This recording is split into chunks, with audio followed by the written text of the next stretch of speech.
You may have heard me talk in the past about how marketing is like laundry. Just as soon as you feel like you have finally gotten it done, there's more on the horizon. And that is a perpetual cycle in our photography businesses, basically until we no longer want clients. And so, it's one of those things where you kind of have to make peace with it, settle in, and kind of get into a groove. But sometimes that groove starts to feel like a rut. And when that happens, my favorite thing to do is go out into the world and find new voices, new perspectives, and new ideas about marketing, which leads me to today's guest. Rachel Traxler is a photographer based in Wisconsin.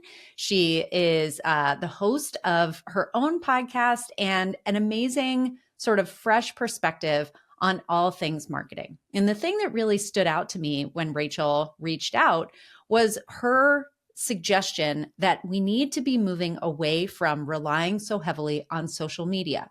This is something that I absolutely believe. It's something that I practice in my own business, but I think that it's a more nuanced conversation. And so I'm really excited to bring Rachel on the show and share with you her ideas about how to build a lead generating machine that doesn't rely on social media for those leads. Welcome to This Can't Be That Hard. My name is Anami Tonkin, and I help photographers run profitable, sustainable businesses that they love. Each week on the podcast, I cover simple, actionable strategies and systems that photographers at every level of experience can use to earn more money in a more sustainable way. Running a photography business doesn't have to be that hard. You can do it, and I can show you how. Rachel Traxler, welcome to This Can't Be That Hard. I'm so happy to have you on the show. How are you today? I'm great. I'm so excited to be here. This is going to be a fun one today. It is going to be a fun one. And I am just grateful to be inside having cozy conversations on what is a very cold day here and sounds like an even colder day there. What did you say the temperature was? Yeah, it was negative 17 here in Wisconsin, which is like wild. My internet is out. My car wouldn't start. My nanny's car wouldn't start. It's quite the little freezing adventure we have right here now. Yeah, indeed. It's not quite that cold here, but it is a snow day. So my kids are home and everything is wild. Well, let's just go ahead and dive right in. I would love for you to introduce yourself and then we can just kind of pick it up from there and dive right in.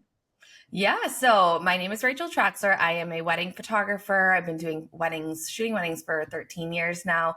And I'm also a photography business coach. And I also am a host of my own podcast, the Gold Biz Podcast. So kind of dabbling into all the things there as well. Love it. I feel like it's certainly not the path for everyone, but when I come across people who have a similar path to mine, it's always kind of fun to connect because as creative people, we get excited by a lot of different things and these are all sort of creative avenues. Tell me how long you've had your podcast, because that is actually something that I don't know.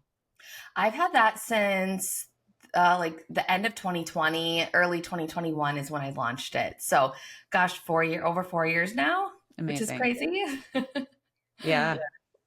That's amazing. I know that everyone is keen to hear about our general stories, but really what they're here for is what you are talking about today. And I am here for it too. You are sharing, ways to connect with people outside of social media, which more and more, I feel like with everything going on with TikTok and, it's the whole how do I grow my audience without relying on some sort of algorithm? So where do you want to start? There's so much to talk about here. There is a lot to talk about. And I think it's not necessarily grow, but also I think you can just run your business, Also, I kind of want to preference too that social media in general is such a blessing in our business. I think a lot of people kind of forget that and get really frustrated with it, or I'm not growing, I'm not gaining followers, I'm not getting visibility and all of those things. But it really, instead of falling victim to the algorithm, just kind of knowing it is a huge blessing. It's a free advertising tool for our business. So, and I'm not saying it's not important because it totally is. I think it's great, but I just also think there's so many other ways to grow your business outside of social media. Right now I'm doing a little TikTok challenge, like series on TikTok of like my journey to my next 50 inquiries and what that looks like when they're coming in, where they're coming from, if I'm converting them and all of those things. And I'm just really keeping like a close eye and tracking those. And Instagram is like third or fourth on my list.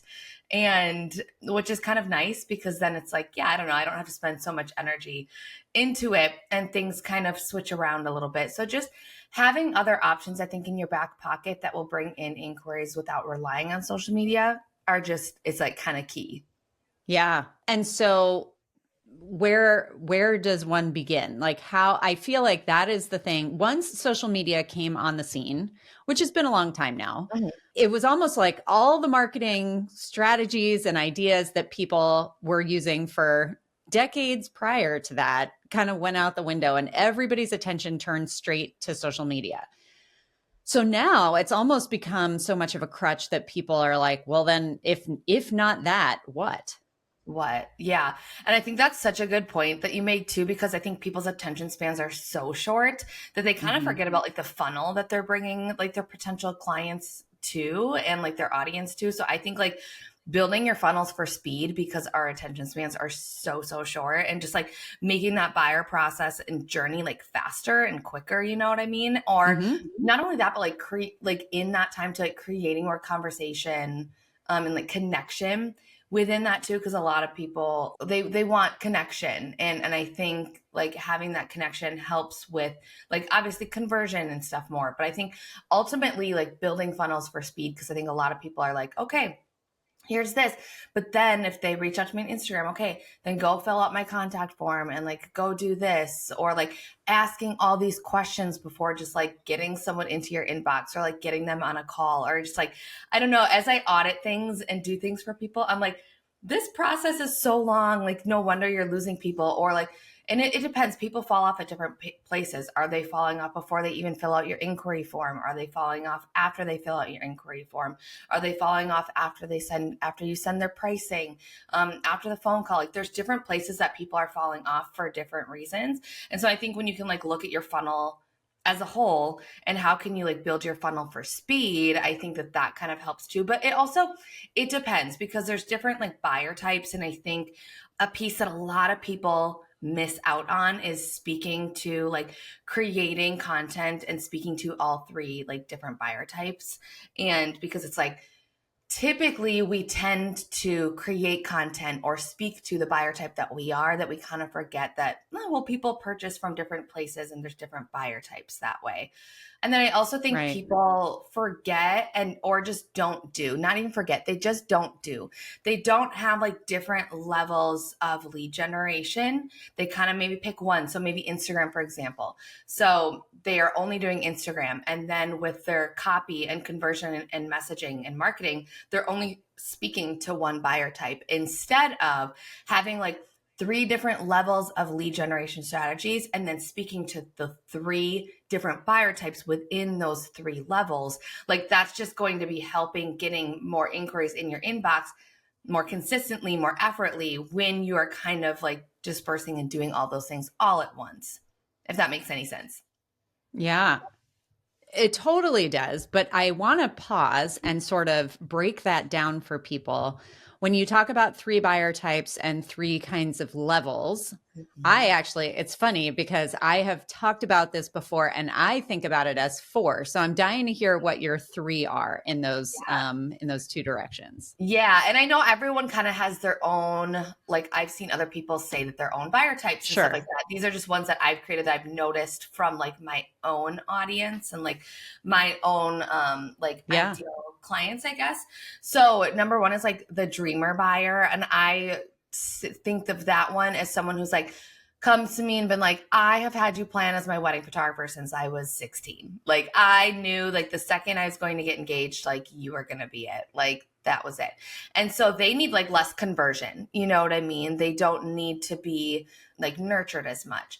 And then the second one is like the connection buyer. And so that one, like it's almost, I kind of think of it as like a hot, cold, warm audience type of thing. So like your dreamer buyer is like a really hot buyer, like your hot audience. Your connection buyer is more warm. They maybe know who you are. They've maybe seen you. Maybe they're on your email list. Maybe they like and engage with your content, but they don't quite know exactly like, okay, are we actually going to book her? We know we like her, but like we need to connect. And then after you connect, then they're just like, they're sold. And then the third one is the realist buyer, which I kind of think of more like a cold audience too, that they might need more like facts. They might want more data. They might be more like left brain thinkers, and they might be more like analytical. And where I feel like as wedding photographers and potential clients, we want to kind of get them in that like right brained, creative, emotional thinking space, because that's kind of where we're at as creatives. And so it's easy for us to connect with the dreamer buyers and the connection buyers, but the realist buyers maybe need a little bit more belief shifting. And so I kind of refer to them as maybe like a cold lead. They might need a little more like data driven content, and all of that stuff too. So like, if you think about it, like even creating content around it, maybe like the realist buyer needs a little bit more like data driven content. Maybe the connection buyer needs more content that's like bingeable. It's like, okay, I like this blog post. Where can I see the next one? Okay, you did this. Have you shot at this wedding? Okay, I want to see this now. And like that way you're creating content and having funnels that like give them more. You know what I mean? Or even like dream buyers, they want to do it as quick as possible. They don't need that. They're like, I don't need all of your details. I don't need the nitty gritty. I know I want to book you. So just where do I do it? You know what I mean? So if you can create content, and when I say content, I mean, I don't just mean on social media. I mean your blog posts. I mean your website. I mean your funnels. I mean all of those things, emails, stuff like that, that kind of highlight on all of those things. That way, if a dreamer buyer lands on it, boom, they can do it. If they need more info, cool. See this here. If you need to see like, it's there for them. Yeah, it's there for them. And then they can see it, consume it at what feels good for them. And that's just going to help boost your conversion rate, I think, overall. Yeah. And I think the hard thing about, trying to create all this different content and all these different kinds of marketing is that we don't always know when someone is interacting with our online content. So your blog post, I mean, you can go and see how many people landed on there, but you don't really know who they are or what they're doing. You don't know anything about them until they actually reach out and connect with you. So even though you're inviting them to do that over and over again, kind of depending, to your point, on what kind of buyer they are, that might be right away, but it also may be, days or weeks or months into the process where they have been binging your blog posts and watching your social media content and reading your emails. And then finally they're ready to reach out. And I think, if I'm understanding you correctly, you are saying that when they do reach out, that's where we need to eliminate all that friction and just get them straight through the funnel. Because once somebody reaches out, they generally are pretty close to ready to make a decision. Yeah. And I almost think you can approach this from all different areas. Like I was saying before, is it before? And I love that what you said too, of like, they could be consuming your stuff for a while. I always say like the reason I think client experience is so, so important is because we never know when their client experience with us starts. Like, the client experience from our end starts when they reach out, and it's like, okay, then we have control, and this is where our experience with them starts. But their experience with us may have started 5 years ago when they came across a random blog post or when they started following us on social media. So you never know when and where someone's coming in from. So I do think that's really important. And like we were saying, that funnel could be before people reach out. It could be after they reach out. It could be after the phone call. Like these are like, those are like different options and different things you can look at, and just like finding the broken gaps. And so I think if you can approach it and like kind of the key to predictable like inquiries and conversion and almost like sales funnels is that if you can speak to all three of those buyer types in every single situation, like through the onboarding and booking and inquiry phase, I guess. Yeah, for sure. So let's pretend that I am a brand new photographer and listening to this is giving me, like a headache just thinking about all this content that I need to create with all these different buyer types in mind. Where does somebody start? How do you intentionally grow your kind of marketing library so that you are reaching different people at these different levels? I do think a good place to start though is just maybe pick like 2 or 3 lead generation strategies that you really want to pour in and put effort into. I always recommend that you have at least 1 or 2 that don't require your everyday like real-time attention. So not Instagram. Pick 2 to 3 and then really put a lot of effort into that so that you can have like maybe 3. We'll say you have 3 different lead generation strategies. Then you can look at each of those and kind of build out your funnels from there. Okay, here's the lead generation strategy I'm doing. How am I speaking to all 3 different buyer types within this lead generation strategy? Okay, cool. Mm-hmm. At what point? At the when they first find me, at the inquiry phase, in the phone call phase, in the booking phase, like all 3 of those things, and then go to the next one and do the same thing. And so I think if you can pick 2 or 3 and just get really solid for that, I think that'd be a really good, like easy place to start, or just not easy, but simple, like to think of it in that sense. Mm-hmm. And then as you get those down, you can start adding on more and building out more and adding those things. And that's when like things are just going to start rolling in for you effortlessly.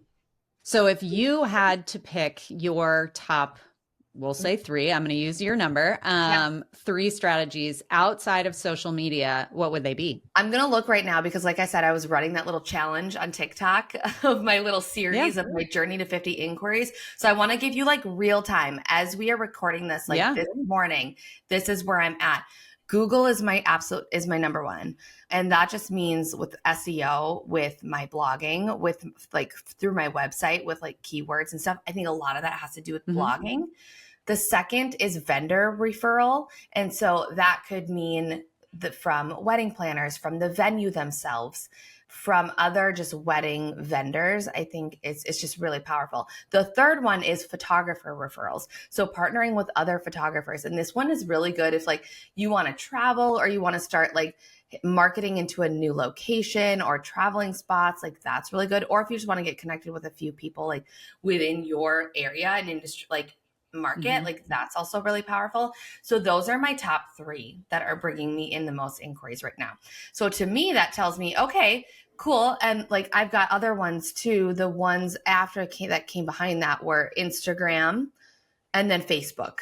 So it's like, that's actually cool to me that my lowest ones are social media, because guess what? They're still coming in because I'm still showing up and I'm still there on social media, but I don't have to put so much effort and energy and thought into it because I'm still getting inquiries other places. So that's why I feel like social media gurus being like, you should post 5 to 7 times a week and do all these things. Like no one can tell you how many times you need to post because they don't know your lead generation. They don't know if what your booking goal is, what your booking rate is, where other leads are coming from.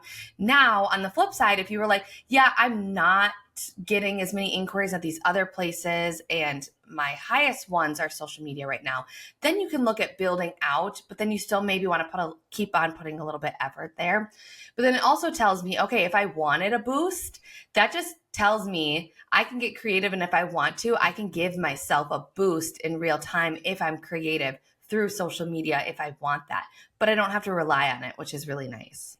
Yeah. And I think my whole thing with social media is it's great. To your point, it's a free tool that we have access to, that a lot of people are on. And I do think that even if, there are people out there who are like, I don't want to do social media, and that's obviously up to them. I do think that it can be a problem if someone is, looking around for a photographer and they find you. Generally speaking, they're going to turn to social to sort of see your recent work. So it's kind of an expected platform, I think, for photographers.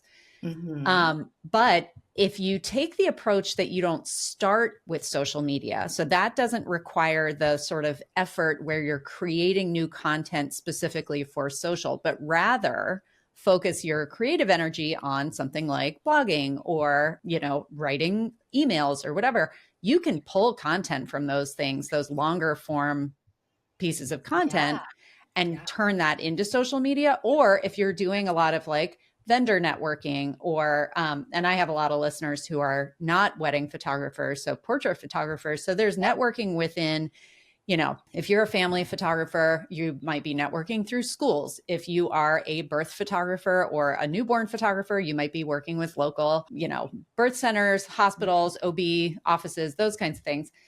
So networking is not limited to weddings, although it is easier with weddings. But if you're doing a lot of that in-person networking, then you can be posting photos from that sort of thing. Here I was at the trade show of some kind, like wedding show, bridal show. It's been a long time since I was in the wedding world. So I'm, it's like my vocabulary from that has started to fade. But you know what I mean? Like starting with that other content and then letting it filter down into social so that your social kind of remains more like, hey, this is kind of what I'm doing and thinking about, as opposed to I am creating this specifically to feed the, algorithm beast. Yeah. So I think it's a good idea if you wanted to put most of your effort into somewhere else, and then you can bring it over, like focus on the conversion there, and then you can just repurpose it to social media without the pressure of conversion content. Because I think that's where a lot of people get hung up, is feeling like my content I'm creating and posting on Instagram is not converting, and like the energy that they feel like they need to create conversion content. It's like, well, then you can just be active and present. And then that way, when people see and go to your Instagram, like, okay, well, she is present, she's active. And like, that is appealing to clients for sure. Right. So then that just takes pressure off, Yeah, for sure. Do you have any specific tips about, as you're creating all of these things, you don't want to be constantly like, click here to book, but how do you essentially ask people for the sale so that whenever they are ready, that's right there waiting for them? Yeah, that's a good question too, because I feel like a lot of people lack call to actions or lack strong call to actions. And again, different call to actions are going to speak differently to different buyer types. And so if you can have almost like a few different levels of visibility, that's going to lead to more bookings too. But you also have to make sure that that's converting content. So you can have almost like different levels of content. So maybe creating like a freebie funnel. So like, do you have a freebie that you can offer to your potential clients that really helps them? That would be like a very like low hanging fruit offer. And like, that's a really easy call to action. It'd be like, hey, like I made this for you. This is really easy and simple for you to see. And then maybe the next up section from there, call to action, maybe be like a low ticket offer, like, or a low ticket add-on. Maybe like, hey, did you know I offer this for $100? Or like, you can add on this for $100. That can be an offer in itself with like, within a post or a blog post, or that can just be a simple email within your nurture phase of like your workflow. Like that can look different. So you can add that on almost like a low ticket offer. So that's like just one step level up. And then maybe even the next level up can just be like different forms of like lead flow. Like we talked about, you can do vendor referrals. You can connect with like do vendor collaboration blog posts, SEO, do albums for people and like other vendors and stuff like that. You can start growing your email list, like adding on different lead flows there. And so like each level is like a little bit different. And then that way your call to actions, you can kind of mix them up a little bit, but also it's okay to have the same call to action and just use over and over again. Cause I feel like people need to see that multiple times, and then they'll get to know like, oh, hey, like, yeah, Rachel's the one that does this. Like, oh, I've seen her post about this. I probably should just look into it, So it's okay to be redundant a little bit too. Yeah. And I do think that, I don't know, photographers in particular get really afraid of being direct or repeating themselves too much. And my thing is always like, look, when someone is excited to work with you, you're not going to turn them off by saying, click here to purchase, or, click here to book a call, or whatever the call to action might be.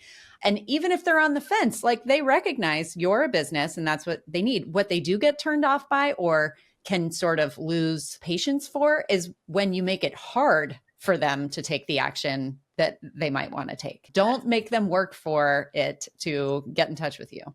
Yeah. And that's such a good point too. And I always tell people, I'm like, they're coming to you. They know you're a service-based business. They know that you're charging money. Like they're coming to you for a service. They know that you charge money. It's like us walking into Target and being like, oh, that's weird. They're going to charge me for this bottle of shampoo. Like, no, we're walking in there knowing that we have to buy it to get it. And so they're coming to us with that same mentality. So I think it's just silly for us to think to be weird about it. I don't know. Maybe it's just because I've been doing it long enough that I'm just like, let's just talk turkey. You know what I mean? It is what it is. And it's like, I don't know. I don't think it's weird. They know that you're charging something. So it's not that weird. So yes, I totally agree with you. It is frustrating when it's just not easy and just not laid out nice. Right. That's when things get frustrating. Right. Yeah. So don't be like if Target had the shampoo, but then they didn't have a checkout line anywhere. And you're like, how in the world am I supposed to get out of here? And then they're going to be like, see ya, this wasn't easy. I don't know what to do. Like, I'm not going to buy it at all. And so it's that same approach when you're thinking about setting all this up, your call to actions, all of those things. You just want to make it easy. That kind of goes back to just building out like fast, funnels and stuff for people. Amazing. Well, there's so much good content in here that I could continue talking about this for hours and hours, but I know that you've got a lot of resources for people. Let them know where they can find you and connect with you. Yeah. So you can find me on Instagram at Rachel Traxler or my podcast, the Gold Biz Podcast. I do a lot of like business stuff over there. But also just as we're talking to, if you're thinking like, I don't know what other lead generation strategies to do besides just Instagram. I don't know what's going to be beneficial for me. I've got like a free video of 10 free lead generation strategies that you can add to your business.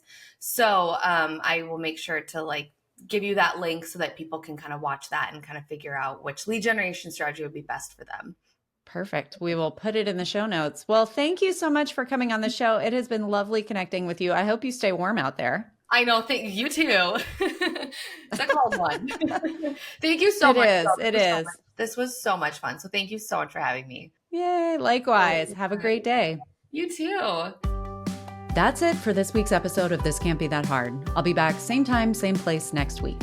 If you like the show, be sure to check out thiscan'tbethathard.com to explore all the resources we have for photographers. And of course, it would mean the world to me if you would leave a review of the show on iTunes or Spotify. As always, thanks so much for joining me. I hope you have a fantastic week.